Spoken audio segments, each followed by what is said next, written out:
Hai, kali ini kita akan membahas tentang pengantar ilmu lingkungan dan sumber daya alam, daerah pesisir ya. Seperti apa? Yuk langsung aja. Kita akan membahas tentang pengertian lingkungan pesisir, karakteristik lingkungan pesisir, potensi sumber daya alam, aspek pembangunan, dampak pembangunan, dan upaya pemeliharaan lingkungan pesisir. Yang pertama, kita akan membahas tentang pengertian lingkungan pesisir. Apa itu lingkungan pesisir? Menurut Undang-Undang Nomor 27 Tahun 2007, wilayah pesisir merupakan wilayah peralihan antara ekosistem darat dan laut yang ditentukan oleh 12 mil batas wilayah ke arah perairan dan batas kabupaten atau kota ke arah pedalaman. Selanjutnya, kita akan membahas tentang karakteristiknya. Karakteristik lingkungan pesisir yang akan kita bahas ada karakteristik ekonomi, karakteristik sosial, karakteristik budaya, dan karakteristik lingkungannya. Seperti apa karakteristik-karakteristik tersebut? Yuk kita bahas satu-satu. Oke, yang pertama ada karakteristik ekonomi. Umumnya, pendidikan di daerah pesisir masih terbilang rendah.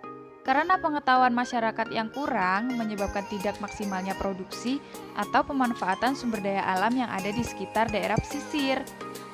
Produksi yang masih terbilang rendah akan menyebabkan taraf ekonomi masyarakat terbilang sangat rendah juga karena kurangnya pengetahuan akan pemasaran sumber daya alam yang ada.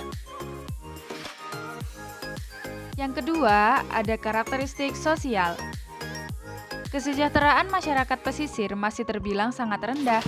Hal ini berhubungan dengan keadaan ekonomi wilayahnya yang telah saya jelaskan sebelumnya. Semakin tinggi taraf ekonomi suatu wilayah, akan meningkatkan kesejahteraan masyarakatnya pula. Masyarakat pesisir juga masih dalam keadaan marginal atau dalam posisi marginal. Menurut Kamus Besar Bahasa Indonesia, marginal adalah berhubungan dengan tepi. Maksudnya, wilayah pesisir berbatasan langsung antara darat dan laut. Seperti yang kita tahu bahwa wilayah pesisir itu tidak berada di desa juga tidak berada di kota. Selanjutnya, ada karakteristik budaya. Umumnya, kebudayaan mereka itu masih campuran antara kebudayaan desa dan kebudayaan kota. Keadaan mereka juga masih ketergantungan erat terhadap potensi sumber daya alam yang ada di sekitarnya. Umumnya mereka memanfaatkan sumber daya alam laut yang ada di sekitar mereka seperti memancing, petani garam, nelayan, tambak udang, dan lain sebagainya. Selanjutnya ada karakteristik lingkungan. Di daerah pesisir biasanya sampah itu tergantung kepada kapasitas pengunjung yang ada. Jika daerah pesisir itu mudah dijangkau oleh manusia, maka penyebaran sampah pun juga akan meningkat. Di daerah pesisir juga mempunyai berbagai macam ekosistem. Karena daerah pesisir itu berada di tepi, pastinya mereka mempunyai dua ekosistem, yaitu ekosistem darat dan ekosistem laut. Umumnya, mereka tidak banyak memanfaatkan ekosistem darat karena terbilang ekosistemnya masih sedikit. Masyarakat pesisir umumnya banyak memanfaatkan ekosistem laut. Ada 4 ekosistem laut. Yang pertama ada ekosistem estuaria. Estuaria adalah pesisir semi tertutup yang mempunyai hubungan bebas dengan laut terbuka dan menerima masukan air tawar dari daratan. Sebagian estuaria didominasi substrat berlumpur. Berdasarkan karakteristik geomorfologi, estuari dibedakan menjadi 3. Yang pertama ada estuari daratan, yaitu estuari yang terbentuk karena kenaikan permukaan air laut yang mengenangi sungai di bagian pantai yang landai. Yang kedua ada laguna. Laguna adalah teluk semi tertutup yang terbentuk karena beting pesisir yang terletak sejajar dengan garis pantai. Yang ketiga ada yurt, adalah estuari yang terbentuk karena aktivitas glasier yang menyebabkan tergenangnya lembah es oleh air laut. Selanjutnya ada ekosistem mangrove, merupakan komunitas vegetasi pantai tropis dan subtropis yang didominasi oleh beberapa jenis pohon mangrove yang mampu tumbuh di daerah pasang surut air laut. Hutan bakau juga memiliki beberapa fungsi. Yang pertama, ada peredam gelombang dan badai. Yang kedua, ada pelindung abrasi. Yang ketiga, ada pengendapan sedimen. Yang keempat, ada penghasil detritus. Detritus adalah bahan organik yang berasal dari guguran daun mangrove yang jatuh ke perairan kemudian mengalami penguraian membentuk substrat untuk pertumbuhan bakteri dan alga. Yang selanjutnya ada daerah pemijahan ikan dan tempat wisata. Selanjutnya ada ekosistem padang alun. Padang alun merupakan istilah dari rumput laut. Rumput laut juga memiliki beberapa fungsi. Yang pertama, sebagai produsen makanan berlimpah, sebagai tempat hidup organisme epifit, peredam arus, dan tempat pencarian makan oleh ikan. Selanjutnya, ada ekosistem terumbu karang. Terumbu karang adalah ekosistem dasar laut yang biasanya digunakan untuk tempat tinggal beberapa jenis ikan. Selain tempat tinggal untuk ikan, terumbu karang biasanya juga digunakan sebagai bahan obat, tempat pemijahan berbagai jenis ikan, dan penghalang erosi.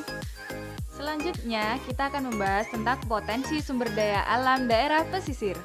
Menurut Food and Agricultural Organization, potensi sumber daya perikanan tangkap laut Indonesia mencapai sekitar 6,5 juta ton per tahun, dengan tingkat pemanfaatan 5,71 ton per tahun. Secara rincian laut Indonesia memiliki 8.500 spesies ikan, 555 spesies rumput laut, dan 950 spesies terumbu karang. Seharusnya dengan potensi sumber daya alam yang ada, Indonesia mampu meningkatkan potensi ekonominya melalui sektor tersebut.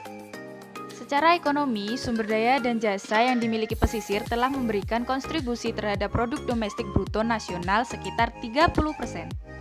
Selain potensi tersebut, sumber daya pesisir juga memiliki potensi ekologis. Potensi ekologis adalah sebagai pengatur keseimbangan lingkungan, iklim, dan panas bumi. Wilayah pesisir juga mempunyai potensi pertahanan dan keamanan. Mengapa demikian? Karena wilayah pesisir berada di perbatasan yang berfungsi sebagai kawasan yang dilindungi demi menjaga kedaulatan bangsa dan negara. Tidak hanya itu saja, wilayah pesisir di Indonesia mempunyai pusat biodiversitas laut tropis dunia dikarenakan 30% hutan bakau dan terumbu karang yang ada berada di wilayah Indonesia. Selanjutnya ada aspek pengembangan dan pembangunan. Pembangunan bertujuan untuk memaksimalkan sumber daya alam di daerah pesisir tanpa merusak sumber daya alam yang ada. Dalam perencanaan pembangunan, ada beberapa aspek yang harus diperhatikan, antara lain ada aspek lingkungan, aspek ekonomi, aspek sosial budaya, dan aspek legalitas. Pembangunan wilayah pesisir tentunya memiliki dampak terhadap lingkungannya, yaitu dampak positif maupun dampak negatif. Dampak positif terhadap masyarakat adalah lebih banyaknya lapangan pekerjaan yang ada di daerah pesisir. Dampak terhadap pemerintah dapat meningkatkan pendapatan pemerintah melalui sektor wisata, produksi bahan pangan, dan meningkatkan keamanan laut secara internal. Dampak terhadap lingkungan, adanya pembangunan wilayah ini, lingkungan menjadi lebih terawat, masyarakat menjadi lebih nyaman, dan dapat mendatangkan pengunjung. Dampak terhadap ekonomi, meningkatkan taraf ekonomi masyarakat sekitar daerah pesisir. Selanjutnya ada dampak negatif. Kurangnya pendidikan masyarakat sekitar pesisir akan mengakibatkan kurang maksimalnya sosialisasi pemerintah kepada masyarakat, sehingga pelaksanaan pembangunan di daerah pesisir akan berjalan sangat lamban. Selanjutnya ada dampak terhadap masyarakat. Apabila sosialisasi pembangunan dilakukan tidak merata, maka penyerapan ilmu yang disosialisasikan oleh pemerintah akan tidak rata juga, sehingga menyebabkan kesenjangan sosial masyarakat daerah pesisir. Selanjutnya ada dampak terhadap ekonomi. Apabila perencanaan pembangunan di daerah pesisir tidak direncanakan secara matang, maka pembangunan tersebut akan gagal, sehingga biaya produksi yang digunakan akan terbuang secara sia-sia atau rugi. Apabila pembangunan di daerah pesisir sudah berjalan dengan baik, maka secara otomatis akan mendatangkan pengunjung atau turis yang datang ke daerah tersebut. Kurangnya kepedulian masyarakat terhadap hal tersebut akan menyebabkan banyaknya sampah yang ada di daerah tersebut. Yang terakhir, ada upaya pemeliharaan. Dalam upaya pemeliharaan, antara masyarakat dan pemerintah harus membangun kerjasama yang baik. agar pembangunan di daerah tersebut dapat realisasikan dengan baik. Berikut adalah upaya pemeliharaan yang dilakukan oleh pemerintah. Upaya pelestarian kawasan pesisir dilakukan dengan adanya rehabilitasi dan konservasi. Pemerintah juga mengikuti program COREMAP. COREMAP adalah peminjaman uang kepada Asia Development Bank dan World Bank yang bertujuan untuk mengelola hutan mangrove dan padang lamun di Indonesia. Sampai sini dulu ya materi kali ini. Semoga bermanfaat dan terima kasih.